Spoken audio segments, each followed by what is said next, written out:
मित्रों, भारतीय संस्कृति में व्यक्ति के उत्थान एवं श्रेष्ठ जीवन निर्माण के लिए अनेकानेक उपाय हमारे ऋषियों मुनियों ने सन्निहित किए हैं। इनमें सर्वाधिक महत्वपूर्ण है संस्कार परंपरा।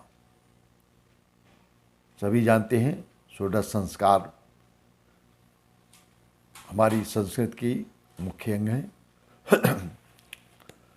तो इस संदर्भ में हम संस्कार शब्द पर ही अगर ध्यान दें तो इसमें इसके संदर्भ में कहा गया है संस्करणम सम्यक करणम व संस्कारः, अर्थात भली प्रकार निर्माण करना संस्कार कहा जाता है।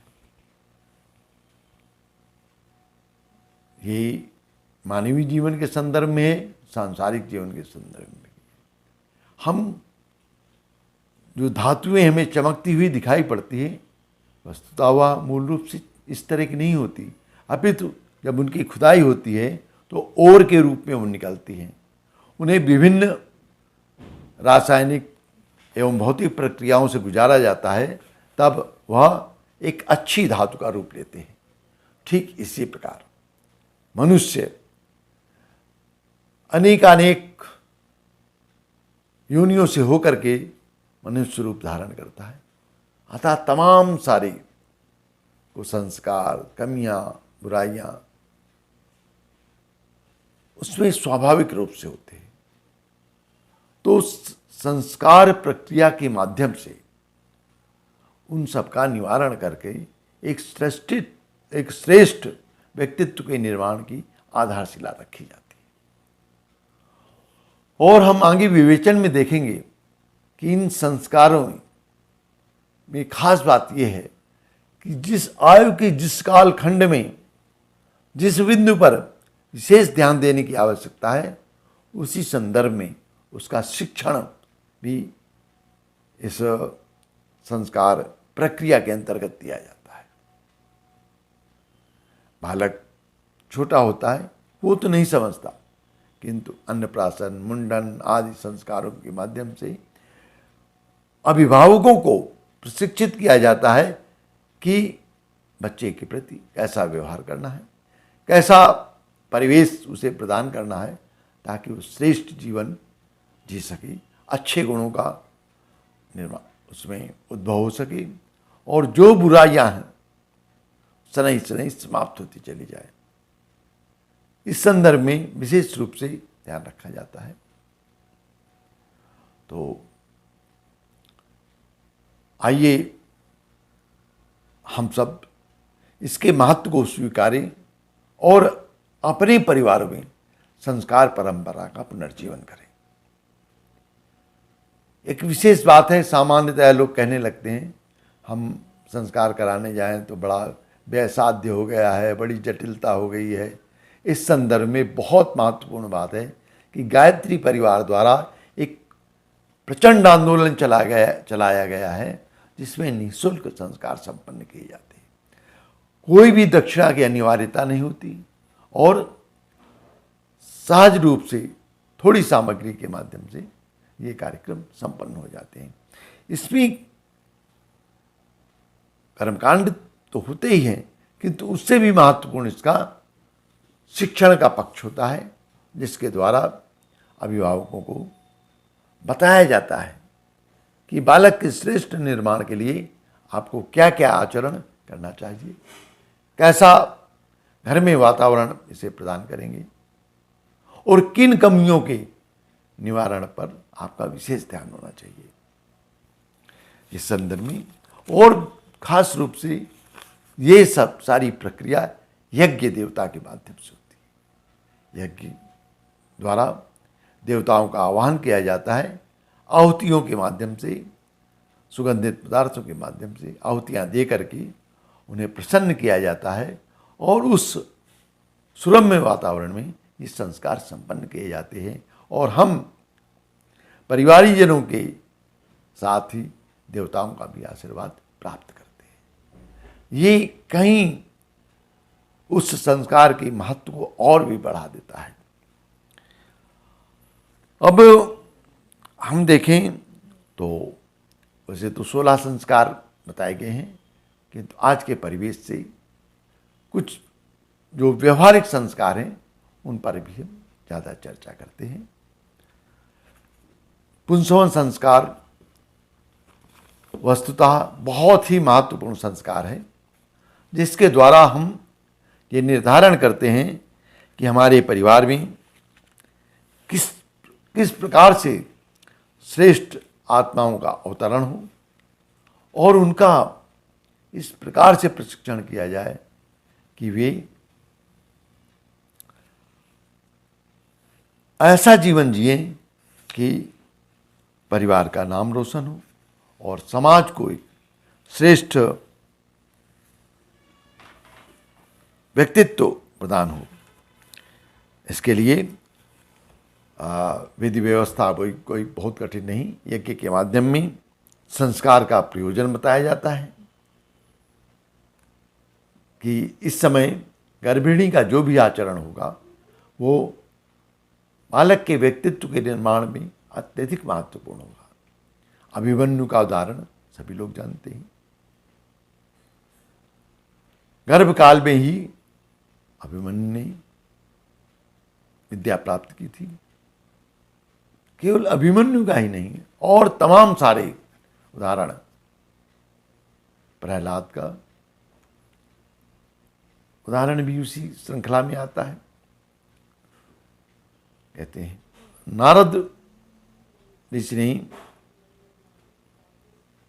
प्रहलाद की मां को ऋषियों के आश्रम में रहने की व्यवस्था बनाई थी, जिसके माध्यम से हर समय वह उस दिव्य वातावरण में रह करके पूरी तरह से आश्रम के वातावरण को आत्मसात किया और जिसका परिणाम हुआ कि प्रहलाद परम भक्त निकला और हिरण्यकश्यप के तमाम सारे प्रयासों के बावजूद वह अपनी आस्था से नहीं टिका। इसमें सर्वप्रथम अवघ्राण कराया जाता है। औषधि के अवघ्राण के अंतर्गत गिलोय, पीपल और भट्ट, बरगद, इनकी कोपलों से एक घोल तैयार किया जाता है और उसे गर्भिणी को सुंघाया जाता है कि, और इसके साथ ही एक संदेश दिया जाता है कि आयुर्वेदिक जड़ी बूटियों के माध्यम से हम अच्छे स्वास्थ्य की प्राप्ति कर सकते हैं। बरगद विशालता का प्रतीक है, पीपल पवित्रता का प्रतीक है और गिलोय स्वस्थता का प्रतीक है, अच्छे स्वास्थ्य का माध्यम है होती है गिलोय। तो इन तीनों का मंत्र के साथ अवघ्राण कराया जाता है और इसके उपरांत गर्भिणी के गर्भ का पूजन परिवारीजनों द्वारा किया जाता है, ताकि परिवार के लोग भी उस महत्व को समझ सकें कि हमारे परिवार में एक श्रेष्ठ आत्मा आने वाली है। अतः गर्भिणी के साथ हमें कोई भी ऐसा व्यवहार नहीं करना चाहिए कि जिससे मनोमालिन्य का वातावरण पैदा हो और संस्कारों में कोई भी कमी आए। इस दृष्टि से सभी के हाथ में अक्षत पुष्प दिए जाते हैं, मंत्रोच्चारण किया जाता है और गर्भिणी के गर्भ में सभी लोग पुष्प की वर्षा करते हैं और कामना करते हैं और कामना के साथ संकल्प लेते हैं कि हम परिवार में अच्छे वातावरण का निर्माण करेंगे। अपनी तरफ से कोई भी ऐसा वातावरण नहीं पैदा करेंगे जिससे तनाव की स्थिति परिवार में पैदा हो। और इसके उपरांत अगला क्रम जो आता है उसमें गर्भिणी की सास, उसका पति अथवा कोई भी बुजुर्ग जो परिवार का होता है वो गर्भिणी के कंधे पर हाथ रखते हैं। इससे आश्वासना कहा जाता है और इसके द्वारा वो आश्वासन देते हैं गर्भिणी को कि तुम श्रेष्ठ संतति के निर्माण हेतु जो भी प्रयास करोगी, हम उसमें कोई भी बाधा नहीं पैदा करेंगे और तुम्हें सम्मान प्रदान करते हुए ऐसे घर में इस प्रकार का वातावरण बनाएंगे कि कोई भी तुम्हें असुविधा नहीं होनी पाएगी। ये आश्वासन मनोवैज्ञानिक रूप से जहाँ गर्भिणी को आश्वस्त करता है, वहीं परिवारीजनों को उनके आचरण पर नियंत्रण रखने की बात करता है। और इसके साथ ही गायत्री परिवार द्वारा एक विशेष आंदोलन चलाया गया है जिसे कहा गया है आओ गणे संस्कारवान पीढ़ी, जिसमें पुंसवन संस्कार बहुत ही अच्छे ढंग से कराया जाता है। इसमें लैपटॉप के माध्यम से या चलचित्र के माध्यम से दिखाया जाता है कि गर्भिणी के आचरण का प्रभाव बच्चे में कैसा पड़ता है। जब गर्भिणी अच्छा संगीत सुनती है तो बच्चा हंसता है, जब गर्भिणी हंसती है तो बच्चा खुश होता है, और जब गर्भिणी दुखी होती है तो बच्चा भी दुखी हो जाता है। ये सारे वैज्ञानिक इंस्ट्रूमेंट्स के माध्यम से ये सारी खोजें की गई हैं और उनमें सत्य पाए गए। और इसके साथ ही बताया जाता है कि गर्भिणी को क्या कौन कौन से पौष्टिक आहार लेने चाहिए, महंगे नहीं अपितु सामान्य आहार कौन उसके स्वास्थ्य के लिए लाभदायक है उनका लेना चाहिए। और सहज रूप से आज हम देखते हैं ज़्यादातर सिजेरियन बच्चे पैदा होते हैं, उस संदर्भ में गर्भिणी को कुछ सरल आसन बताए जाते हैं जिनके माध्यम से जिनका अगर करते रहें तो निश्चित रूप से सामान्य डिलीवरी होती है, ऐसा देखा गया है। तो ये सारी शिक्षण प्रक्रिया गायत्री परिवार के केंद्रों में, शक्तिपीठों में अथवा कार्यकर्ताओं के माध्यम से कहीं भी संपन्न कराई जा सकती है, उसे संपर्क किया जा सकता है। और अंत में खीर का प्रसाद गर्भिणी को दिया जाता है। उसके पूर्व उस खीर से आहुतियाँ दी जाती हैं और वो यज्ञ का प्रसाद बन जाता है। उस यज्ञ के प्रसाद को गर्भिणी ही केवल ग्रहण करती है और भावना करती है कि ये अमृत तुल्य प्रसाद हमारे शिष्य को दिव्य पोषण प्रदान करेगा और उसे श्रेष्ठ व्यक्तित्व के निर्माण में सहायता प्रदान करेगा। और अंत में सारे परिवारीजन एवं गायत्री परिवार कार्यकर्ताओं, उपस्थित लोगों द्वारा पुष्प वर्षा की जाती है गर्भिणी के ऊपर और आशीर्वचन दिया जाता है। और उस यज्ञीय वातावरण में प्रभु से प्रार्थना की जाती है कि हे प्रभु, गर्भिणी की और गर्भ की सब प्रकार से रक्षा करें और ऐसी श्रेष्ठ संतति प्राप्त हो जिससे इस परिवार का भविष्य उज्जवल बने। ये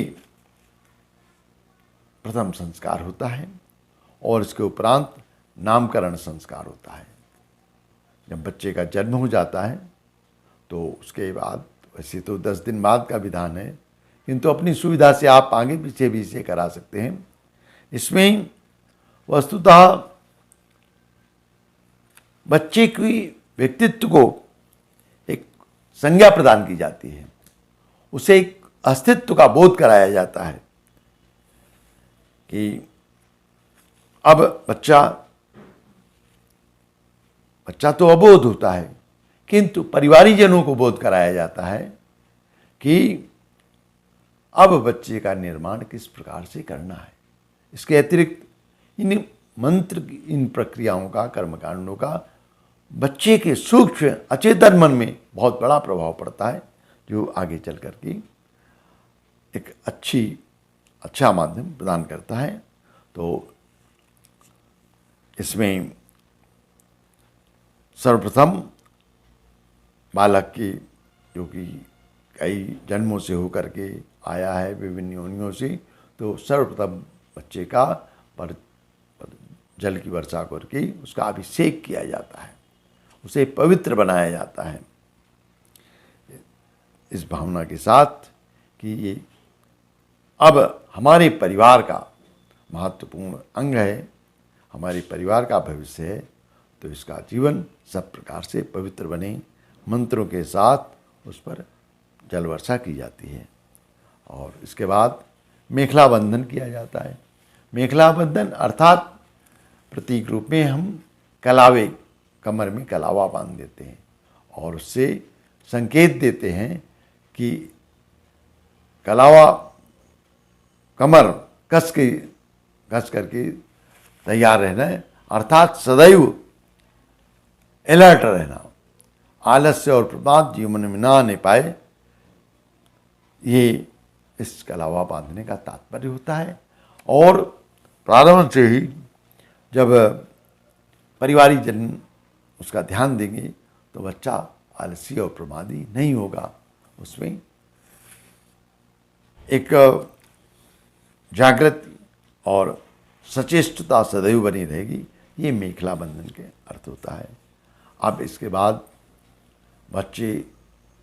बच्चा अच्छी वाणी बोले, अच्छे वाक्य बोले, वार्तालाप करें, इस भाव के साथ चांदी पवित्रता का प्रतीक होती है। चांदी के चम्मच से शहद बच्चे को चटाया जाता है। तो आचार्य अथवा परिवार का कोई बुजुर्ग लेकर के शहद को चम्मच से लेकर के बच्चे को चटाते हैं और उसके साथ मंत्र पाठ किया जाता है। अगला कर्मकांड सूर्य नमस्कार का होता है। बच्चे को सूर्य का दर्शन कराया जाता है और प्रार्थना की जाती है, हे प्रभु सूर्य भगवान, जैसी आपकी प्रखरता है, जैसे आप में नियमितता है, जैसे आप में निरालस्य है, उसी प्रकार से इस बच्चे को भी ये सारे सद्गुण आप प्रदान करें। अब अगले क्रम में बच्चे को भूमि पूजन, भूमि स्पर्श कराया जाता है। इसमें क्या होता है कि बच्चे को जमीन में, पहले से जमीन में स्वास्तिक बना करके, वो गाय के गोबर से लीप करके और उस पर स्वास्तिक बना करके तैयार कर ली जाती है और बच्चे को उसमें लिटाया जाता है, जिसका जो इस बात का प्रतीक है कि बच्चा प्राकृतिक जीवन जिए, संपन्न हो, अच्छी बात है, किंतु ऐसा ना हो कि अपनी ज़मीन को भूल जाए। इसके लिए बच्चे को ज़मीन में स्वास्तिक बना करके उस पर लिटाया जाता है और इसके साथ ही मंत्र का पाठ किया जाता है। इतनी सारी प्रक्रियाओं के उपरांत अब बच्चे के नाम की घोषणा होती है। तो उसका क्रम ये है, एक थाली में आचार्य बच्चे का नाम लिखता है, उसे कपड़े से ढक देते हैं और फिर मंत्र पाठ के साथ उस कपड़े को हटा करके बच्चे का नाम लिया जाता है और बताया जाता है कि ये अब बच्चे को एक विशिष्टता प्रदान कर दी गई। बच्चा भविष्य में इस नाम से जाना जाएगा, ये नाम श्रेष्ठ बने, उज्जवल बने, इस भावना के साथ उस थाली का सभी लोग पूजन करते हैं, पुष्प वर्षा उस पर करते हैं और उसके उपरांत सभी लोग मुखर होकर के बच्चे को आशीर्वाद देते हैं। बच्चे का नाम लिया जाता है तो सभी लोग कहते हैं चिरंजीवी हो, चिरंजीवी हो, चिरंजीवी हो। उसके बाद पुनः बच्चे का नाम लिया जाता है तो सब लोग कहते हैं धर्मशील हो, धर्मशील हो, धर्मशील हो। और तीसरी बार बच्चे का नाम लिया जाता है तो कहा जाता है प्रगतिशील हो, प्रगतिशील हो, प्रगतिशील हो, अर्थात जीवन में वह उन्नति करता चला जाए। तो इस कर्मकांड के उपरांत बच्चे को का परस्पर परिवर्तन होता है। बच्चे को एक की गोद से दिया जाता है और फिर दूसरे को दिया जाता है, तीसरे को दिया जाता है, इस तरह से होते हुए पुनः बाद में माँ की गोद में बच्चा आता है। ये इस बात का प्रतीक है कि बच्चा अपने घर तक ही सीमित न रहे, अपितु अन्य लोगों के साथ भी ये चाहे खेले, हिले मिले और सामाजिकता का इसमें प्रभाव पड़े। और इसके साथ ही जो जो लोग बच्चे को गोद लेते हैं उनका दायित्व बन जाता है कि इस बच्चे के अच्छे निर्माण में अपना योगदान प्रदान करें। अर्थात बच्चे को कभी भी कहीं भी गलत देखें तो इनका दायित्व और कर्तव्य होता है कि बच्चे को रोकें ताकि उसका अच्छा निर्माण हो। इसके उपरांत लोक दर्शन होता है, तब बच्चे को आचार्य लेकर के चारों तरफ यज्ञशाला के बाहर आकर के उसको दिखाते हैं और संसार का बोध कराते हैं। ये संसार है, इसको तुम्हें देखना है और इसमें तुम्हें जीवन यापन करना है। इसके लिए तुम्हें शक्ति संपन्न बनना है।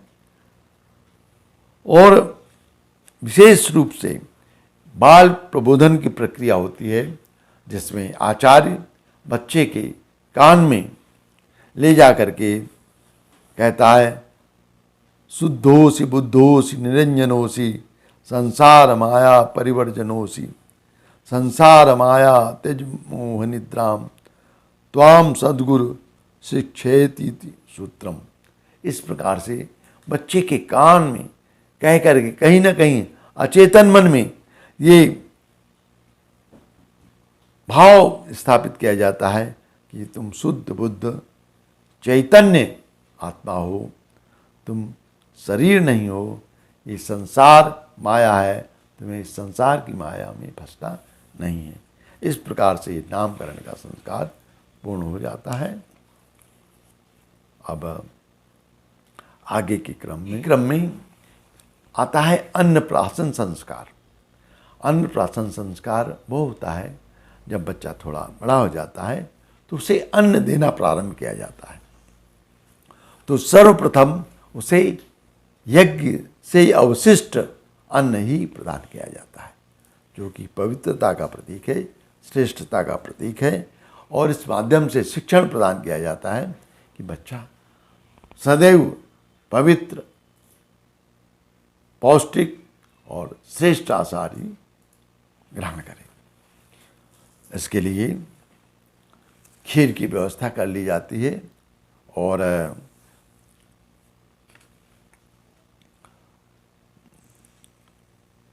सर्वप्रथम प्रयास किया जाता है चांदी की कटोरी और चम्मच हो सके तो अच्छा है, अन्यथा कोई भी पात्र हो उस पर चांदी का सिक्के का प्रयोग कर लिया जाता है। और होती है अन्नप्राशन संस्कार में सर्वप्रथम पात्र का पूजन किया जाता है, अर्थात ये बोध कराया जाता है कि हमारे साधन सदैव पवित्र और श्रेष्ठ स्तर के होने चाहिए। जिस पात्र में हमें भोजन करना है वो सामान्य ना हो, अपितु उसमें पवित्रता का संचार हो। इस भावना के साथ पात्र का पूजन किया जाता है। मंत्र के साथ उसमें अक्षत और पुष्प, जल, चंदन, अक्षत पुष्प चढ़ाए जाते हैं, स्वास्तिक का उसमें बनाया जाता है।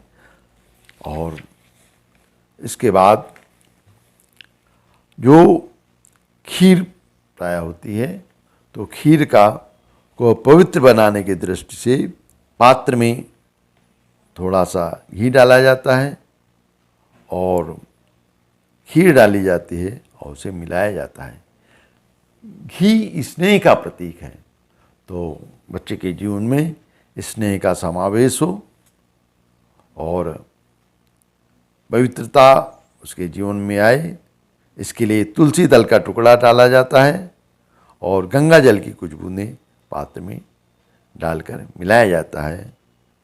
और इन सभी वस्तुओं को मिला करके पूजा वेदी के सामने संस्कारित होने के लिए रख दिया जाता है। और जब अग्नि स्थापना हो जाती है तो गायत्री मंत्र आहुतियाँ पूरी करने का क्रम चलाया जाता है। और इस खीर के माध्यम से विशेष आहुतियाँ दी जाती हैं, तब वह एक पवित्र अन्न बन जाता है और फिर परिवार का कोई बुजुर्ग अथवा आचार्य द्वारा चांदी की चम्मच अथवा सिक्के या जो भी उपलब्ध हुआ उससे वह पवित्र खीर बच्चे को सर्वप्रथम चटाई जाती है और उस समय से वो अन्न लेना प्रारंभ करता है। इसमें इस कर्म कांड के साथ विशेष रूप से उद्बोधन आचार्य करते हैं कि हमें अब से, बच्चा तो छोटा है किंतु परिवारीजनों को ध्यान रखना है कि शुद्ध, सात्विक और पुष्टिकारक पदार्थ ही बच्चे को खिलाना है। कौन कौन से पदार्थ इस तरह के होते हैं यह स्पष्ट रूप से आचार्य को बताया जाता है, क्योंकि हमारा आहार ही हमारे स्वास्थ्य का मुख्य माध्यम होता है। उसी के अनुसार हमें स्वास्थ्य प्राप्त होता है। इसलिए इस संदर्भ में कोई भी लापरवाही न हो करके अच्छे, पौष्टिक और ऋतु अनुकूल पदार्थ का सेवन बच्चे को कराया जाए, ये विशेष संदेश दिया जाता है। और चूँकि संस्कारित होता है तो इससे सहज रूप से ये भाव किया जाता है कि बच्चे का जीवन भी सुसंस्कारी बनेगा। इसके बाद अगला कर्मकांड आता है चूड़ाकर्म संस्कार, जिसे मुंडन संस्कार भी कहते हैं। मुंडन संस्कार के अंतर्गत ये भाव प्रधान है कि बच्चा विभिन्न योनियों से होकर के आया है, तो उसमें तमाम सारे संस्कार होंगे हर उनकी, तो उन योनियों के संस्कारों का निवारण के रूप में बच्चे के बालों का मुंडन कर दिया जाता है और नवीन सुसंस्कारों की स्थापना के भाव के साथ बच्चे को स्नान आदि कराने के उपरांत उसके सर पर, मस्तक पर स्वास्तिक का चिन्ह बनाया जाता है। स्वास्तिक कल्याण का और शक्ति का प्रतीक होता है। ये भावना की जाती है अब बच्चे में अच्छे, श्रेष्ठ और कल्याणकारक भाव पैदा होंगे। मित्रों, जैसा कि हम जानते हैं, संस्कार परंपरा का मुख्य उद्देश्य ही है कि बालक का श्रेष्ठतम निर्माण। तो इस कड़ी में बहुत ही महत्वपूर्ण संस्कार है विद्यारंभ संस्कार। विद्यारंभ संस्कार के अंतर्गत बच्चे को अध्ययन की ओर प्रवृत्त किया जाता है। तो इसमें बच्चे का तो अचेतन मन का संस्कार होता है, किंतु मुख्य रूप से अभिभावकों को उनके दायित्व का बोध कराया जाता है कि अब बच्चा बड़ा हो गया, इसे ज्ञानार्जन की सुविधा प्रदान की जानी चाहिए और वह ज्ञानार्जन प्रदान कराने में किन किन बातों का विशेष ध्यान रखना होगा, इसको रेखांकित करते हुए विद्यारंभ संस्कार संपन्न किया जाता है। इसमें जो क्रम बनाया गया है वो भी उसी तरह का है जो इसी उद्देश्य की पूर्ति करते हैं। सर्वप्रथम इसमें गणेश जी का पूजन किया जाता है। गणेश बुद्धि के देवता हैं और उनकी बुद्धि बहुत प्रखर होती है और विघ्नों के विनाश करने वाले हैं। तो इस माध्यम से प्रार्थना की जाती है कि बच्चे का ज्ञानार्जन अनवरत रूप से चलता रहे, इसमें कोई भी विघ्न बाधा ना आए और इसकी बुद्धि तीव्र हो। और इसके साथ ही सरस्वती का पूजन किया जाता है। आप सभी जानते हैं सरस्वती ज्ञान की देवी होती हैं और उनकी उपासना का अर्थ ही ज्ञानार्जन होता है। तो गणेश और सरस्वती का पूजन करके हम इस कर्मकांड के को प्रारंभ करते हैं। अब तीसरे क्रम में उपकरणों का, जो भी उपकरण हैं, कलम, दवात या स्लेट अथवा चाक अथवा कॉपी और पेन, जो भी है इसके अतिरिक्त और अन्य जो सामग्री आई है उस सब पर हम पवित्रता का भाव संचार करते हैं। और इसके माध्यम से ये बताया जाता है कि बच्चे के ज्ञानार्जन के लिए जो संसाधन प्रयुक्त किए जाए वो भी पवित्र होने चाहिए, क्योंकि यदि संसाधन ही दूषित होंगे तो ज्ञानार्जन अच्छा नहीं हो सकता। इसके लिए समस्त उपकरणों को पवित्रता के भाव से अभिसिंचन किया जाता है और उनको पूजा जाता है। लेखनी का, दवात का, पट्टी का अथवा कॉपी और पेन जो भी हैं इनका मंत्रों द्वारा पूजन किया जाता है ताकि श्रेष्ठता का भाव उनके प्रति हमारे मन में आ जाए और हम उनका सदैव सम्मान करते रहें। अब इसके क्रम में आगे गुरु का पूजन किया जाता है, क्योंकि गुरु के द्वारा ही ज्ञान प्राप्त होता है। तो इसमें भी पूजन क्यों किया जाता है? इस भाव से कि गुरु के प्रति श्रद्धा का भाव आए। बालक कहीं ये न सोचने लगे गुरु तो हमारा वेतन भोगी है, ये भाव आ गया तो ज्ञानार्जन में कहीं ना कहीं कमी आएगी। अतः गुरु के प्रति पूज्य भाव रखा जाता है और गुरु का तिलक करके, सम्मान करके पूजन किया जाता है। अब आता है अक्षर लेखन। बच्चे के हाथ से कुछ लिखवाया जाता है। गायत्री मंत्र के प्रारंभिक अक्षर लिख सकते हैं, राम लिख सकते हैं, ओम लिख सकते हैं, कुछ भी जो भी सुविधा से हो। तो अभिभावक उसका हाथ पकड़ करके बच्चे से उस तरह का लिखवाते हैं और लिखवाने के बाद उस लेखन का पूजन किया जाता है इस भाव से कि इस बच्चे का भविष्य में लेखन इतना सुंदर हो, इतना प्रतिष्ठित हो, कल्याणकारी हो, उसका पूजन किया जाए। ये सारे निर्देश अभिभावक के चेतन मन को दिए जाते हैं और बालक के अचेतन मन में ये संस्कार डाले जाते हैं। और इस प्रकार से इन बिंदुओं पर अगर भविष्य में हम ध्यान रखें तो निश्चित रूप से बालक के ज्ञानार्जन का श्रेष्ठतम निर्माण हो सकता है, इसमें कोई भी शक नहीं है। धन्यवाद। इन्हीं संस्कारों के क्रम में अगला संस्कार यज्ञोपवीत संस्कार का आता है। यज्ञोपवीत संस्कार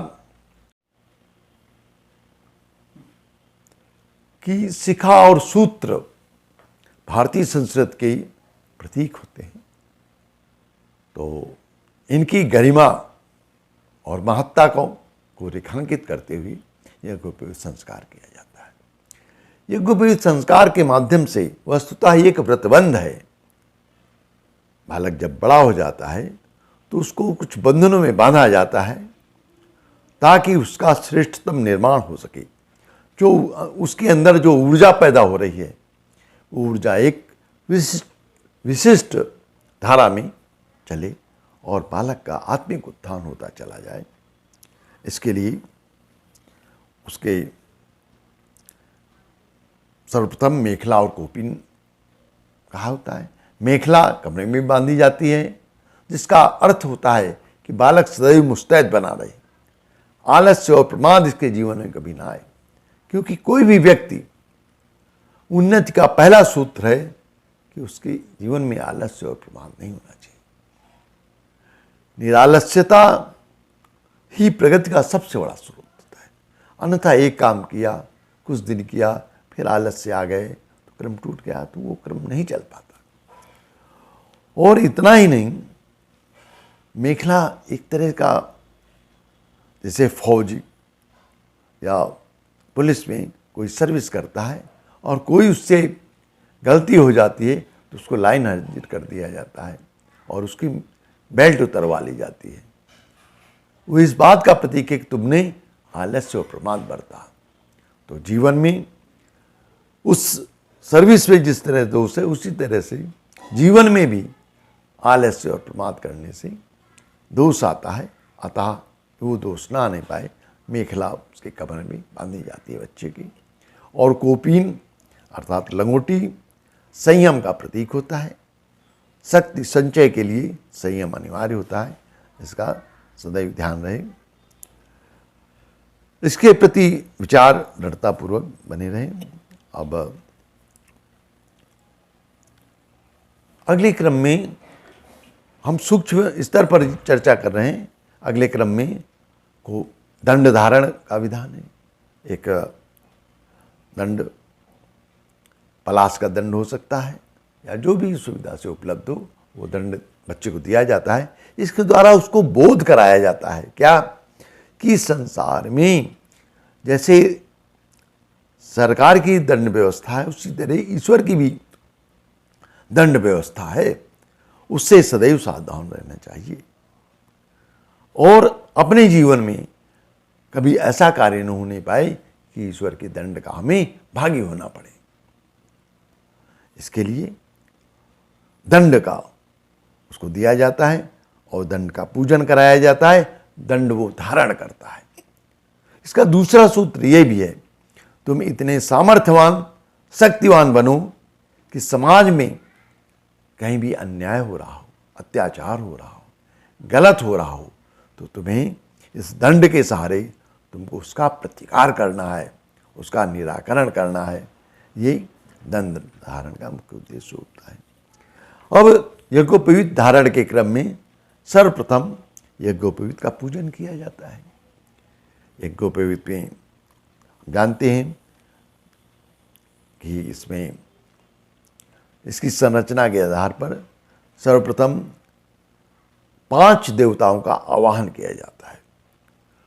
5 देवताओं के आवाहन का अर्थ है कि यज्ञोपवीतधारी को उन देवताओं के जो विशिष्ट गुण हैं उनको जीवन में धारण करना चाहिए। इसमें सर्वप्रथम ब्रह्मा सृजन के देवता हैं, विष्णु पालन के देवता हैं और नियंत्रण के देवता महादेव जी हैं और इसके साथ ही यज्ञ परोपकार का प्रतीक है और सूर्य तेजस्विता का प्रतीक है। इनका आवाहन उस यज्ञोपवीत पे किया जाता है कि ये अभी तक ये धागा था किंतु इसमें आपका सब देवताओं का आह्वान किया जाता है और उनकी शक्ति को धारण करें, इसके लिए यज्ञोपवीत में उनको आह्वान किया जाता है। वस्तुतः यज्ञोपवीत एक अनुशासन का बंधन है। हम कुछ संकल्प दिए जाते हैं, उन संकल्पों के आधार पर जीवन को संचालित करेंगे और सदैव दैवी संरक्षण हमें प्राप्त रहेगा। इस बात का बोध यज्ञोपवीतधारी को सदैव होना चाहिए। और इसके साथ ही सूर्य का दर्शन कराया जाता है कि सूर्य की भांति जीवन में प्रखरता आनी चाहिए, तेजस्विता होनी चाहिए और सूर्य की भांति जीवन में नियमितता आनी चाहिए। जिस प्रकार सूर्य का इतना सुनिश्चित समय होता है, जिस समय सूर्योदय का समय होता है ठीक उसी समय सूर्योदय होगा, तो हमारे जीवन में भी एक दृढ़ता और नियमितता आनी चाहिए, ये आवश्यक है। और इसके साथ उसमें धागे में जनेऊ में 3 लड़ें होती हैं, तो उनमें गायत्री, सावित्री और सरस्वती का पूजन किया जाता है। श्रद्धा, प्रज्ञा और निष्ठा की देवी हैं, तो यज्ञोपवीतधारी को सदैव श्रद्धा, प्रज्ञा और निष्ठा का परिपालन करना होता है। इस भाव से इनकी प्रतिष्ठापना की जाती है। अब यज्ञोपवीत धारण करने के उपरांत धारण कराया जाता है इन सारे संकल्पों के साथ श्रेष्ठता का वर्णन करने के लिए, और आगे के क्रम में बालक को दीक्षा दी जाती है। दीक्षा में गायत्री महामंत्र की दीक्षा दी जाती है और दीक्षा का अर्थ 2 होते हैं। दी इच्छा अर्थात बालक अपनी इच्छा दे देता है और गुरु की इच्छाओं का वर्ण करता है। और इसके साथ ही दीक्षा के माध्यम से गुरु अपनी शक्ति का एक अंश बालक के अंदर आरोपित कर देता है, और वो अंश जितना ही उसका पालन पोषण किया जाएगा, वो अंश प्रखरता प्राप्त करता है और भविष्य में उज्जवल की तमाम सारी संभावनाएं बनाता है। इस माध्यम से दीक्षा का संस्कार संपन्न होता है और इसके लिए गुरु पूजन किया जाता है। गुरु पूजन ताकि श्रद्धा का भाव सुदृढ़ हो, और क्यों कहा गया श्रद्धावान लभते ज्ञानम, ज्ञान की प्राप्ति के लिए श्रद्धा का होना बहुत अनिवार्य है। अगर श्रद्धा तत्व हमारा कमजोर है तो ज्ञान की प्राप्ति सामान्यतया संभव नहीं हो पाती। अतः गुरु का पूजन मुख्य है, और जब दीक्षा दी जाती है, मंत्र पाठ कराया जाता है, तो गुरु का ध्यान दृढ़तापूर्वक करता है और जल की वर्षा उसके ऊपर की जाती है। तो अब ये मुख्य रूप से यज्ञोपवीत का कार्यक्रम संपन्न हो जाता है। इसके साथ ही कुछ अन्य कार्यक्रम हैं जिनमें वेद का पूजन किया जाता है। वेद के चारों वेदों के प्रारंभिक मंत्र का पाठ कराया जाता है और वेदों का पूजन किया जाता है, ताकि ये बोध होता रहे कि जीवन को संचालित करने के लिए ज्ञान की परम आवश्यकता हो, और वो ज्ञान हमें सदैव श्रेष्ठ पुस्तकों से प्राप्त होता है। इसके लिए वेद का पूजन कराया जाता है। आज ये भ्रम फैल गया है, वेद केवल ज्ञान वैराग्य की चीजें हैं और लौकिक जीवन से उनका कोई संबंध नहीं। ऐसा नहीं है। सत्य तो ये है कि जानते हैं कि जर्मनी में वेदों पर इतनी अधिक शोध हुई है और उससे तमाम सारी वैज्ञानिक खोजें प्रतिपादित की गई, ये एक तथ्य है। अतः वेदों को कि ज्ञान का हमें अर्जन करना चाहिए और उनमें देखना चाहिए कि आखिर है क्या। और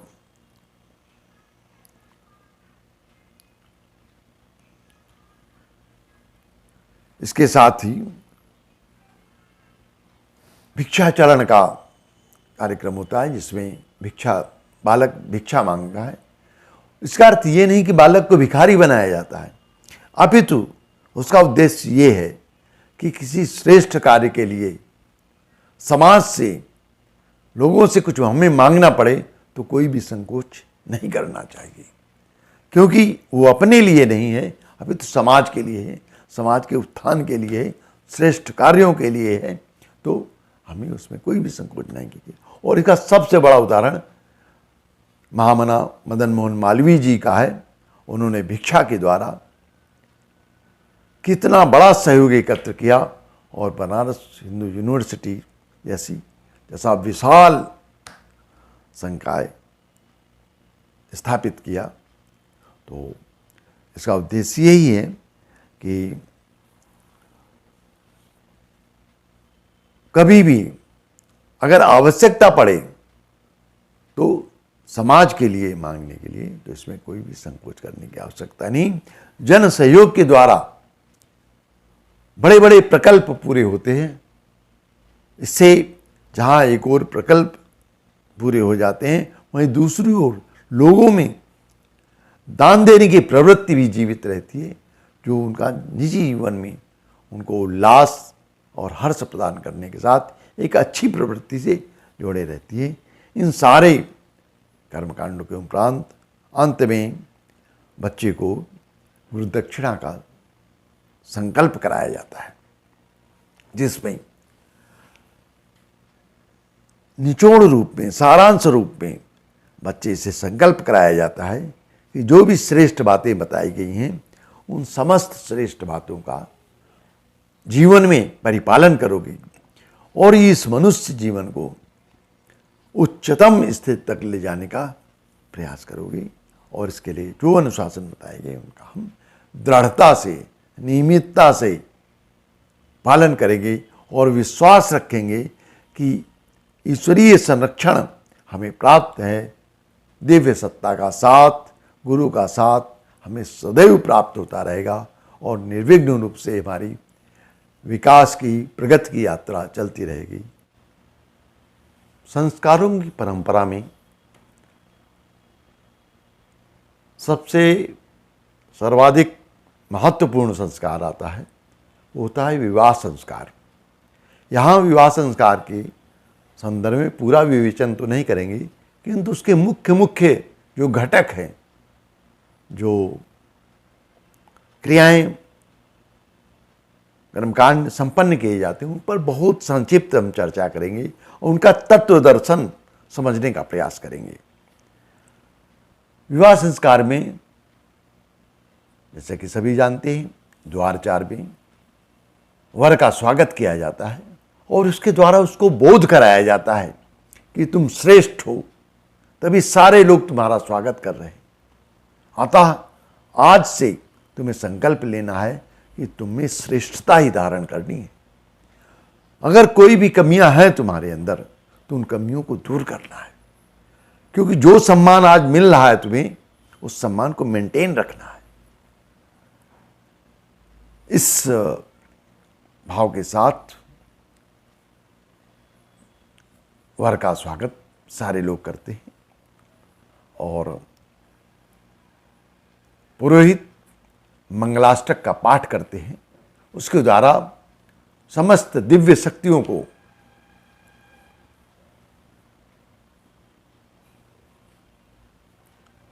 आह्वान करते हैं कि वे इस यहाँ आएं और इस विवाह के कार्यक्रम को मंगलमय वातावरण में सुनिर्मित करें और उनके संरक्षण में यह विवाह कार्यक्रम संपन्न हो। और इसके लिए विवाह की घोषणा की जाती है। विवाह की घोषणा में क्या होता है कि कन्या पक्ष के और वर पक्ष के पिता, बाबा और बाबा के पिताजी तीनों का नाम लेकर के घोषणा की जाती है कि ये अमुक अमुक परिवार से हैं और इनका विवाह संबंध आज संपन्न हो रहा है। तो विवाह घोषणा के उपरांत आगे जब क्रम प्रारंभ होता है तो वर कन्या परस्पर उपहार देते हैं। परस्पर उपहार में यूँ तो उसका प्रचलन बहुत विकृत हो गया है, किंतु आदर्श ये होता है कि वस्त्र एक दूसरे को भेंट करते हैं। तो उसके पीछे भाव ये है कि हम दोनों एक दूसरे का ख्याल रखेंगे, एक दूसरे की सुविधाओं का ख्याल रखेंगे और एक दूसरे को अलंकृत करते रहेंगे, एक दूसरे के प्रति सम्मान का भाव रखेंगे। इसके उपरांत अब आगे का क्रम चलता है जिसमें कन्या के माता पिता कन्या के हाथ पीले करते हैं, हल्दी के द्वारा हाथ पीले करते हैं। और इसका तात्विक दर्शन क्या है कि अभी तो हमारे घर में ये कन्या रही है, इससे कोई भी कार्य विशेष नहीं लिया गया, बहुत ही लाड़ प्यार दुलार में पाला गया है, कोई कठोर कार्य लिया नहीं गया है। लेकिन अब इसे ये बड़ी हो गई है, जीवन की सच्चाइयों से रूबरू होना है, सांसारिक दायित्वों का निर्वहन करना है, इसके लिए कुछ कठोर कार्य भी करने होंगे। तो ये हाथ केवल कोमल ही न बने रहें, अपितु इनमें शक्ति और सामर्थ्य आए, इसके लिए पीले हस्तपीत करणम का कार्य होता है और दोनों हाथ पीले कर दिए जाते हैं। अब आगे के क्रम में कन्यादान का क्रम आता है, जिसमें कुछ गुप्त राशि कन्या के हाथ में दी जाती है और कन्या का हाथ वर के हाथ में दिया जाता है। तो यहाँ एक बहुत महत्वपूर्ण बात है, प्रायः लोगों को भ्रम हो जाता है कि कन्यादान, कि कन्या का दान किया जा रहा है। इसमें समझने की बात है, ये कन्या का दान नहीं किया जाता। अपितु कन्या कोई वस्तु नहीं है, अपितु वह सत्यता ये है कन्या के दायित्वों का दान किया जाता है। अभी तक कन्या की भरण पोषण का सारा दायित्व माता पिता उठा रहे थे, अब भरण पोषण का एवं सारे दायित्वों का निर्वहन उसके पति को करना है। इसके लिए दायित्वों का परिवर्तन ही वस्तुतः कन्यादान का क्रम है। तो इसमें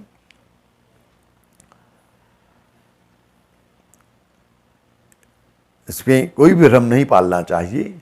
आप इसको स्पष्ट रूप से समझना चाहिए कि एक जिम्मेदारी पति को दी जाती है कन्यादान के माध्यम से। अब इसमें गोदान का क्रम भी आता है। गाय पवित्रता का प्रतीक है और उसका दूध पौष्टिकता प्रदान करता है। तो इसके माध्यम से माता पिता ये परिकल्पना करते हैं कि अब ये इनका जीवन पवित्रता की छाँव में चलेगा और जीवन सदैव परिपुष्ट रहेगा। इसके लिए पहले व्यवस्था थी गाय के दान करने की। गाय साथ में जाती थी, किंतु परिस्थितियां बदल गई हैं। जैसी व्यवस्था हो उस अनुरूप उसको किया जाता है, किंतु इसका आशय हमें अवश्य समझना चाहिए। इसके साथ अगला क्रम जो होता है मर्यादाकरण का होता है, जिसमें कन्या के माता पिता द्वारा बोध कराया जाता है कि मर्यादाओं का पालन सदैव करना होगा और जीवन अनुशासनों में चलाना होगा। अनुशासित जीवन ही सुख शांति और आनंद की प्राप्ति होती है।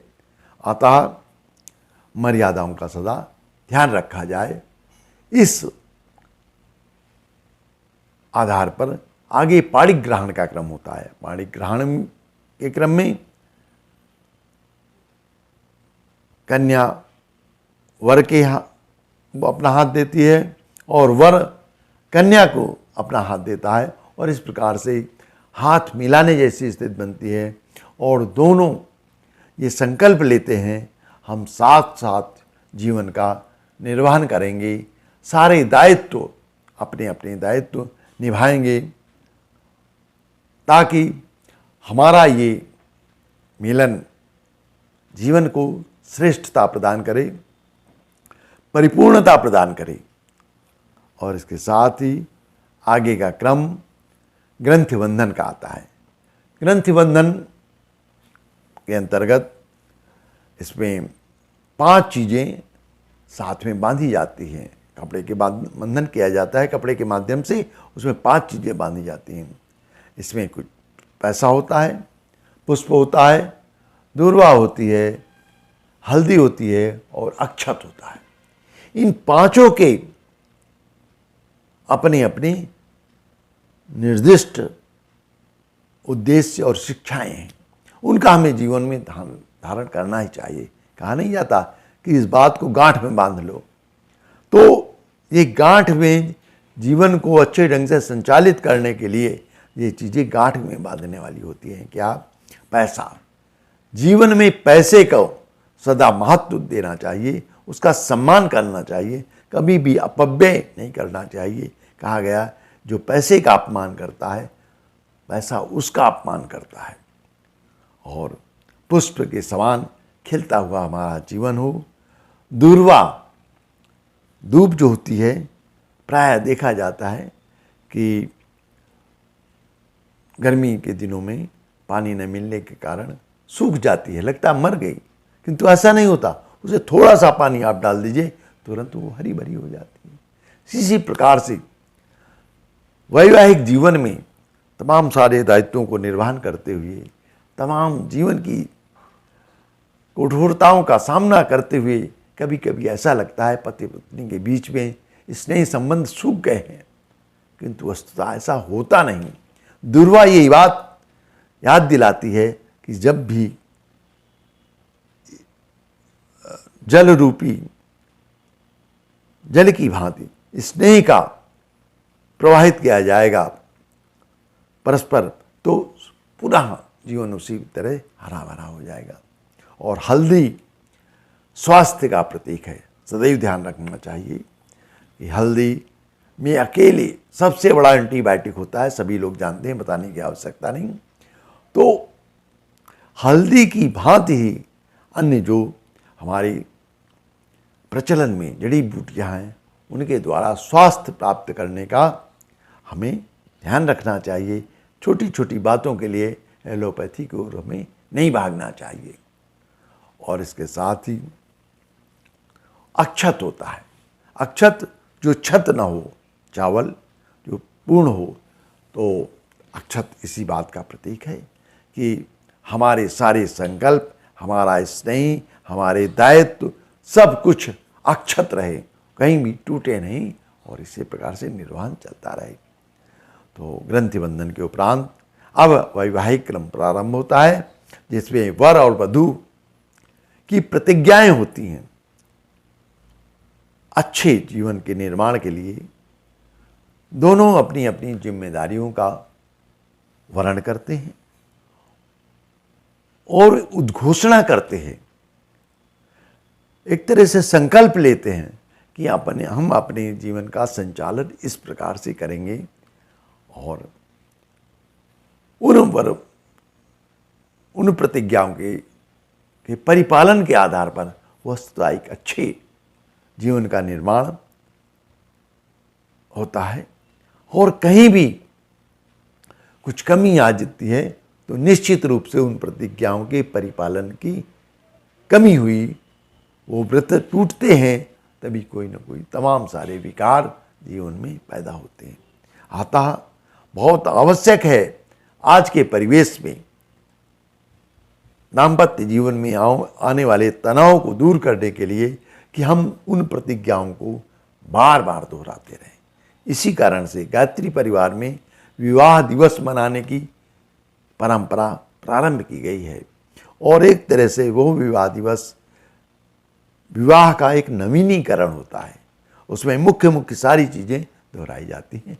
आप किसी भी गायत्री परिवार के संस्थान से संपर्क कर सकते हैं, वो निःशुल्क संपन्न कराते हैं।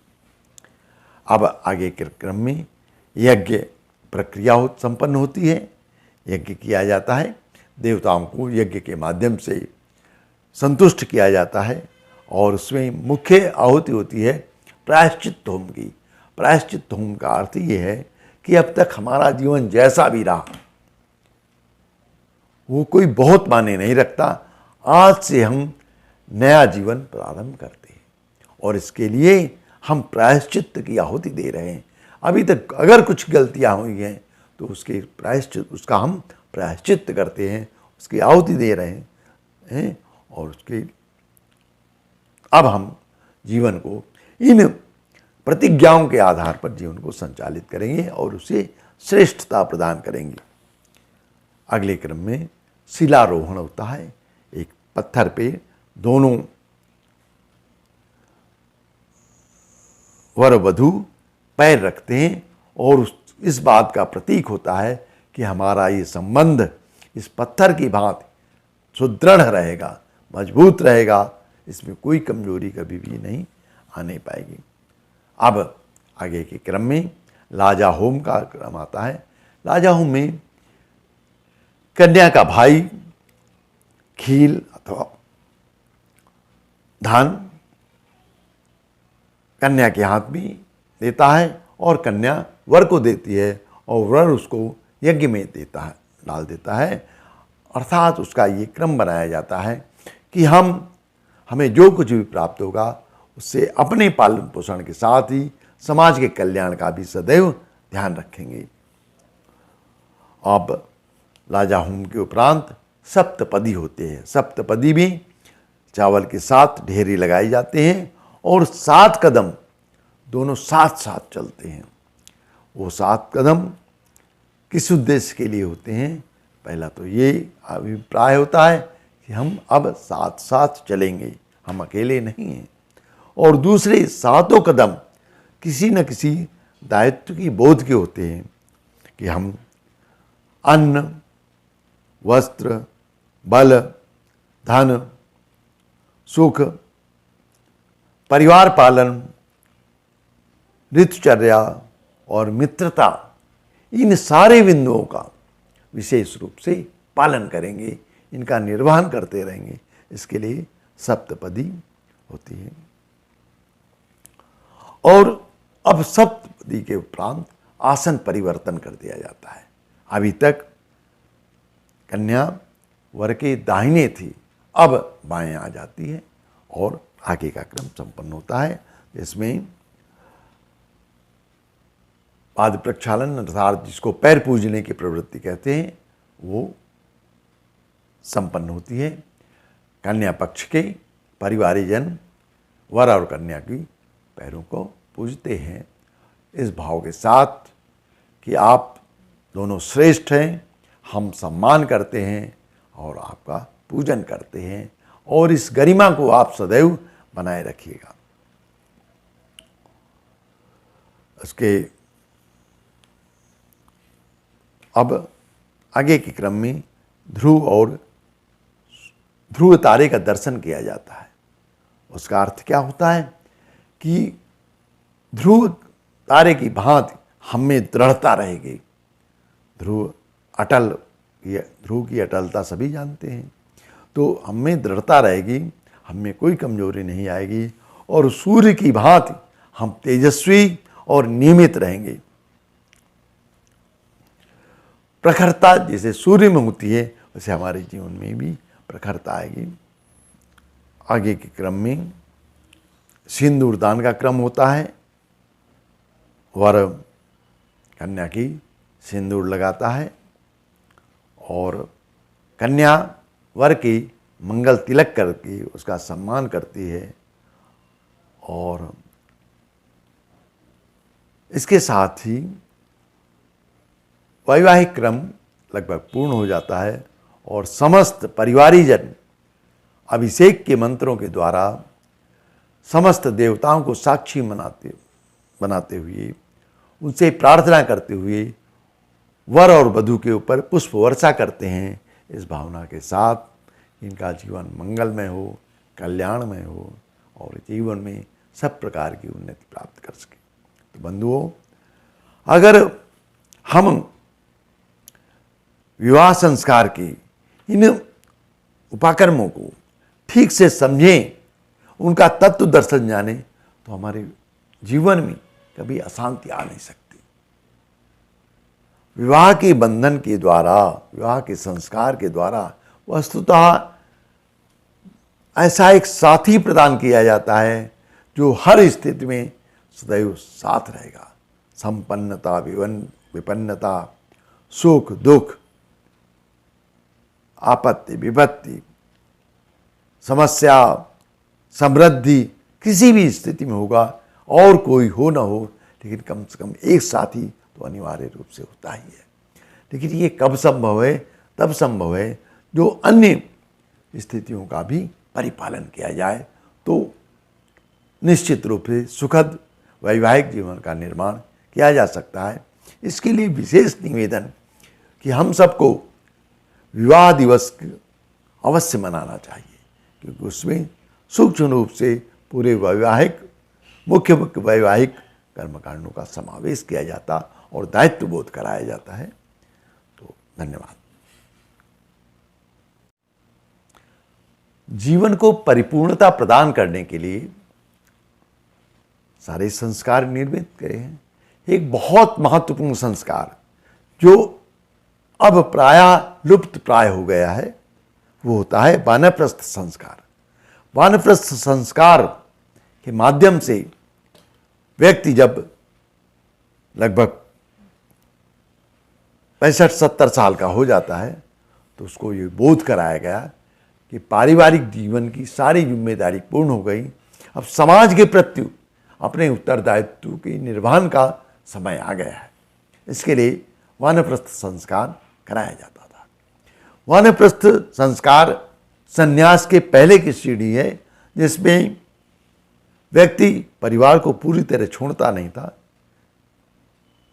किंतु परिवार में कम और समाज में अधिक सेवा का भाव देता था। इसको कह सकते हैं 80-20 या 60-40। 40% परिवार को देखेगा, 60% समाज को देखेगा, अपनी ऊर्जा का व्यय करेगा और इसके द्वारा समाज में अच्छी परंपराएं पुनर्जीवित रहती थी, संचालित होती थी। किंतु दुर्भाग्य, ये परंपरा धीरे धीरे लुप्त प्राय हो गई। उसके दो दुष्प्रभाव सबसे ज़्यादा हुए। एक दुष्प्रभाव तो ये हुआ कि समाज में निस्वार्थ भाव से सेवा करने वालों का अकाल पड़ गया। दूसरे, आयु के 60-70 की आयु पाने के बाद भी घर में चिपके रहने का कारण घर में केवल नाना प्रकार के वितंडावाद पैदा होते हैं। आने वाली पीढ़ी के दृष्टिकोण कुछ होते हैं, उनके दृष्टिकोण कुछ होते हैं, उनमें साम्य होता नहीं, परिवार में क्लेश का वातावरण पैदा होता। अतः पारिवारिक कुशलता के लिए और समाज के उत्थान के लिए बहुत आवश्यक है कि आज वानप्रस्थ परंपरा का पुनर्जीवन किया जाए। गायत्री परिवार शांतकुंज हरिद्वार में वानप्रस्थ का संस्कार में दीक्षित होकर के तमाम सारे लोग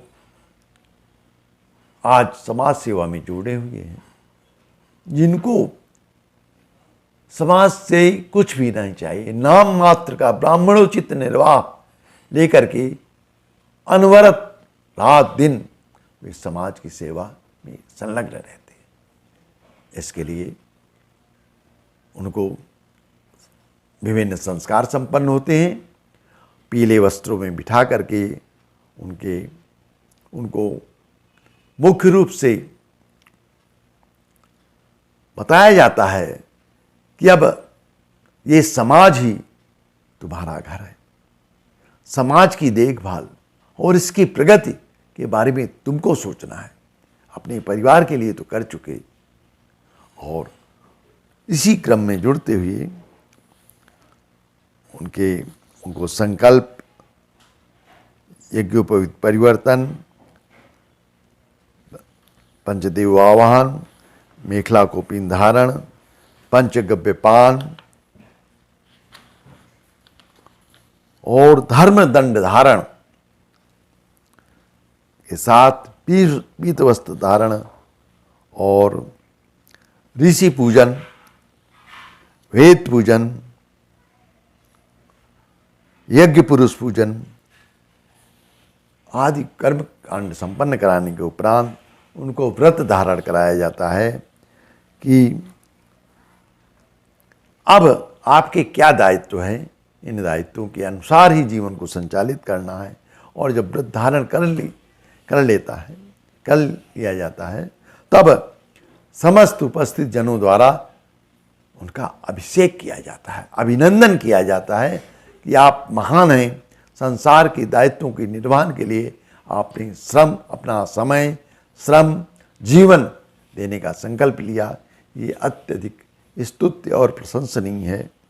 इसके साथ उन्हें प्रव्रज्या की दीक्षा दी जाती है। प्रव्रज्या अर्थात चलते रहो, चलते रहो, चलते रहो, और समाज में जहाँ भी आवश्यकता हो वहाँ जा कर के सेवा करो। इस क्रम के साथ ये वानप्रस्थ का संस्कार संपन्न होता है। अंत में, सबसे अंत में आता है अंत्येष्टि संस्कार। अंत्येष्टि संस्कार विस्तृत संस्कार है। इसका मुख्य रूप से उद्देश्य ये होता है कि ये जीवन यज्ञमय बने, और ईश्वर ने ये जीवन दिया था, अब इस जीवन का अंत हो रहा है, तो यज्ञ के रूप में ही अग्नि को उसको समर्पित कर दिया जाता है। वस्तुतः अब परंपराएं बिगड़ गई, वो अलग बात है। अन्यथा पहले विधान यही था कि लकड़ी सजा करके सब करके और यज्ञ की आहुति के रूप में ही इस शरीर को अग्नि देवता को समर्पित कर दिया जाता था, और इसके लिए विभिन्न संस्कार संपन्न कराए जाते थे, और ताकि आत्मा को वो सद्गति प्राप्त हो सके और इस देखने वालों को लगे कि एक दिन ये स्थिति सबकी आने वाली है। अतः शरीर से कोई मोह करने की आवश्यकता नहीं। अपने दायित्वों के, अपने कर्तव्यों के, अपनी श्रेष्ठता को बनाए रखना ही सबसे बड़ा दायित्व है। इसका बोध कराते हुए अंत्येष्टि संस्कार और इसके अन्य कर्म उपाकर्म संपन्न किए जाते हैं ताकि जीवन को पूर्णता प्राप्त हो और जिस लक्ष्य के लिए जीवन मिला था उसकी पूर्णाहुति करते हुए ये क्रम संपन्न किया जाता है। धन्यवाद। ये प्रचलित संस्कारों की परंपरा में से मुख्य संस्कारों का विवरण हुआ। आज के परिवेश को देखते हुए गायत्री परिवार के सूत्र संचालक पंडित श्री राम जी शर्मा आचार्य ने दो अति महत्वपूर्ण संस्कारों का समावेश किया है और उन्हें बताया गया है कि ये दो संस्कार हमें प्रतिवर्ष अवश्य करने चाहिए। इनको अगर हम संपन्न करते हैं तो एक तरह से सारे संस्कारों का नवीनीकरण भी हो जाएगा और हमें वो दायित्व बोध होता रहेगा जिसके लिए संस्कार परंपरा बनाई गई थी। वो क्या है? एक तो है जन्म दिवस संस्कार। जन्म दिवस में संस्कार में उस दिन मनाया जाता है जो हमारी जन्म तिथि होती है। उसमें यज्ञ की साक्षी में अथवा दीप यज्ञ की साक्षी में हमें सारे संकल्प दिलाए जाते हैं, दायित्व का बोध कराया जाता है और पंच तत्वों का पूजन कराया जाता है और किस प्रकार से हम इस शरीर को स्वस्थ बनाए रख सकते हैं और अपने दायित्व के निर्वहन के प्रति, अपने कर्तव्यों के प्रति किस प्रकार से जागरूक रह करके इस जीवन को परिपूर्णता प्रदान कर सकते हैं, ये जन्म दिवस के माध्यम से बनाया जाता है। और ठीक उसी तरह से विवाह दिवस संस्कार है। विवाह दिवस संस्कार में विवाह के मुख्य मुख्य बिंदुओं का नवीनीकरण होता है और उसका क्या शिक्षण है, क्या दर्शन है, इस संदर्भ में बताया जाता है। वस्तुतः विवाह दिवस संस्कार को अगर ठीक से समझा जाए, उसे संपन्न किया जाए तो वैवाहिक जीवन में आने वाले तमाम सारे तनाव अपने आप समाप्त होते चले जाएं। क्यों? क्योंकि प्रतिवर्ष नवीनीकरण की भांति सबको अपने अपने दायित्व का बोध कराया जाता है। वो सातों वचन निभाए जाते हैं, वो ग्रंथि बंधन होता है और भी मुख्य मुख्य जो होते हैं, सप्तपदी होती है। तो इनके द्वारा दायित्व का बोध कराया जाता है कि किन संकल्पों को के साथ हम दोनों जुड़े थे, किन दायित्वों का और क्या हमारी प्रतिज्ञाएं थी, उनका परिपालन किया जाए तो सारे तनाव भी मिटेंगे और जीवन का लक्ष्य भी प्राप्त होगा। अतः जन्म दिवस संस्कार और विवाह दिवस संस्कार हमें अवश्य ही कराने चाहिए और इसके लिए गायत्री परिवार की किसी भी संस्थान से आप संपर्क करके निःशुल्क रूप से संपन्न करा सकते हैं। ये सारी संस्कार परंपरा आपके जीवन को पूर्णता प्रदान करे। ऋषियों ने इसीलिए इसको इतना अनिवार्य बनाया था। आज आवश्यकता है इन संस्कारों के वास्तविक स्वरूप को समझने की, लकीर पीटने की नहीं कि जैसे तैसे कर लिया गया और हो गए संस्कार। नहीं, उस संस्कार के दर्शन को समझना बहुत अधिक आवश्यक है और खास हम वो संस्कारों का दर्शन, संस्कारों द्वारा दिया गया दायित्वबोध हमारे जीवन में उतर आए तो हमारा जीवन निश्चित रूप से श्रेष्ठता की ओर संचालित होगा, पूर्णता की ओर संचालित होगा। सबका कल्याण हो, सबका मंगल हो, इसी भावना के साथ बहुत बहुत धन्यवाद।